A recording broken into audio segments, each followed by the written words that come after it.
Desa Ponggo, sebuah desa yang dikenal dengan potensi air yang begitu berlimpah. Desa ini mampu mewujudkan diri untuk menjadi sebuah desa dengan pendapatan asli daerah yang begitu besar. Berbagai potensi dikembangkannya dengan serius dan tentunya diatur oleh pemerintah desa dan lembaga-lembaga yang mendukungnya. Mari kita jelajahi Desa Ponggo bersama tim Jelajah Desa.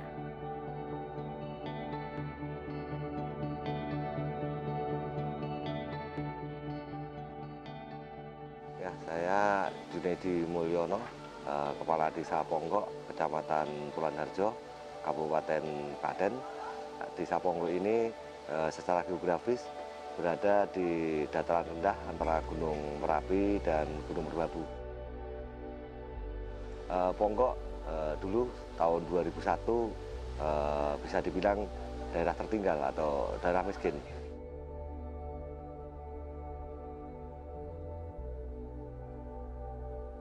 Nah, termasuk juga di Ponggo ini kami memang berangkat dari daerah tertinggal. Memang kami secara potensi memiliki potensi sumber daya alam khususnya air yang sangat berlimpah. Maka sesuai dengan visi misi desa, pengen menjadikan Desa Ponggo menjadi desa wisata yang mandiri, yang mampu mengolah potensi desa.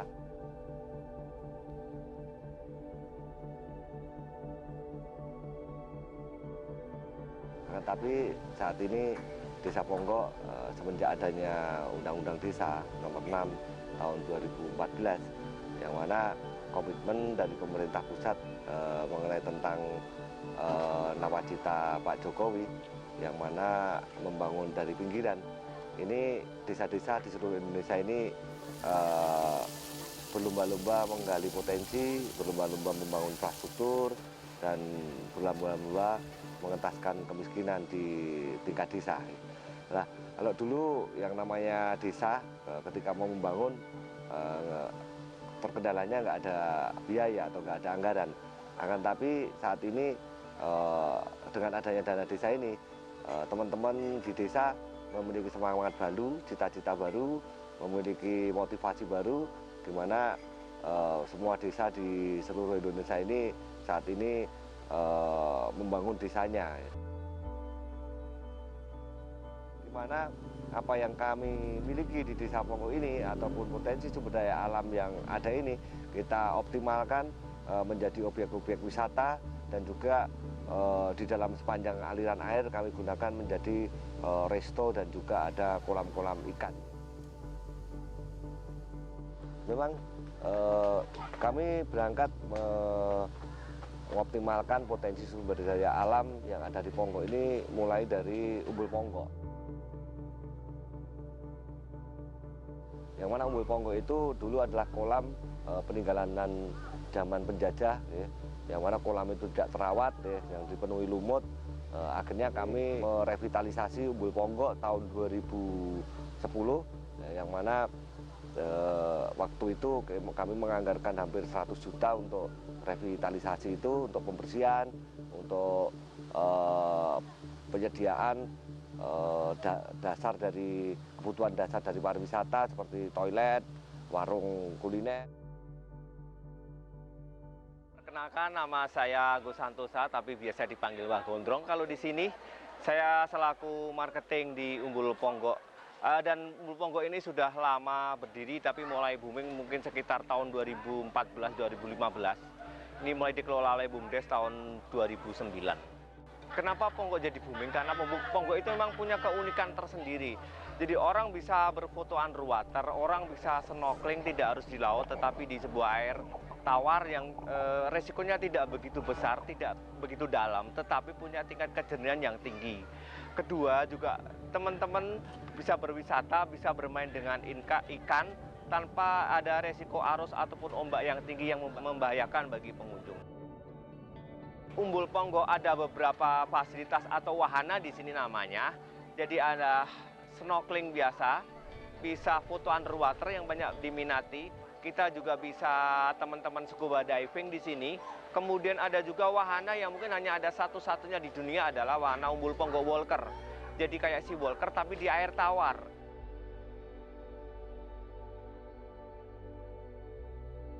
Ini tidak ada di tempat yang lain, bahkan di negara yang lain. Ini sesuatu yang unik.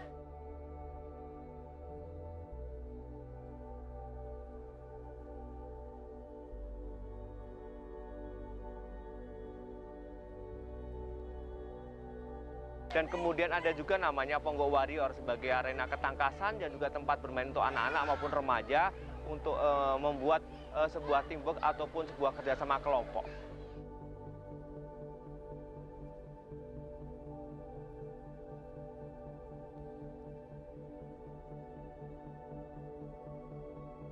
Ini yang menjadikan tahun 2013 Umbul Ponggok ini menjadi melejit ketika musim selfie dan adanya kamera underwater ya, yang mana ini percepatan yang menjadikan Ponggok tahun 2016 kemarin menjadi boom ya. Nah, inilah saat ini Ponggok menjadi tempat wisata yang mana kita mengembangkan dari potensi yang satu ke potensi yang lain ya, selalu ada perkembangan di setiap tahunnya. Kalau di Ponggok ini ada 4 mata air dan 4 mata air ini sekarang baru kita kembangkan untuk menjadi tempat tujuan wisata ya. Yang mana saat ini Ponggok sudah mengarah ke pembangunan berkelanjutan, di mana kita menjaga lingkungan atau menjaga sungai, menjaga mata air ini untuk keberlanjutan bagi anak cucu kita. Jadi kami juga sudah mengarah ke ekowisata juga ya. Ini yang mana percepatan ini menjadikan Ponggok saat ini menjadi tujuan wisata dan tujuan studi banding bagi teman-teman di seluruh Indonesia, mungkin juga di Eropa dan juga di Asia Tenggara ya. Selain ada untuk snorkeling, diving, kami juga ada banyak kolam-kolam ikan yang ada di Ponggok ini, yang mana kolam-kolam ikan yang ada di Ponggok ini memang kami untuk mengurangi sampah plastik atau buang sampah yang ada di sungai. Kami di Ponggok ini juga mengembangkan di sektor pertanian, termasuk juga di gimana mempelajari perikanan dari mulai pembibitan sampai panen, dan juga sebagai wisata edukasi yang lain juga.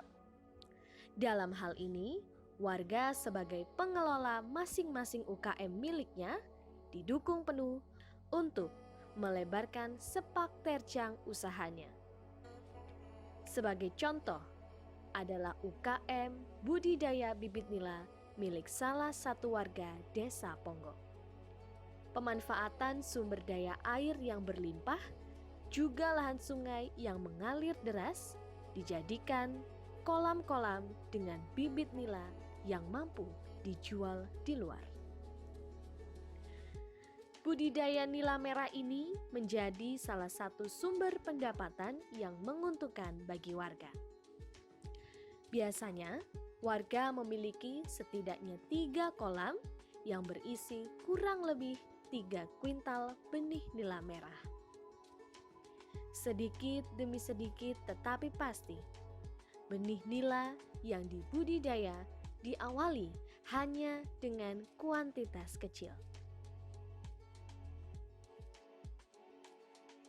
Sesuai dengan arahan Pak Menteri Desa, yang mana desa harus memiliki one village one product, menjadi produk unggulan Ponggok, untuk mengatasi bahwa kita tidak cuma menjual ikan itu dalam wujud ikan segar, tapi juga memberi pelatihan dan memberi modal kepada UMKM untuk memunculkan brand lokal ataupun produk lokal yang ada di desa ini dengan mengolah bahan dari ikan nila bisa untuk makanan ya. Dan ini pengembangannya dilakukan oleh ibu-ibu PKK, yang mana wisatawan yang ada datang ke Ponggok ini nanti akan mendapatkan produk dari ibu PKK ini.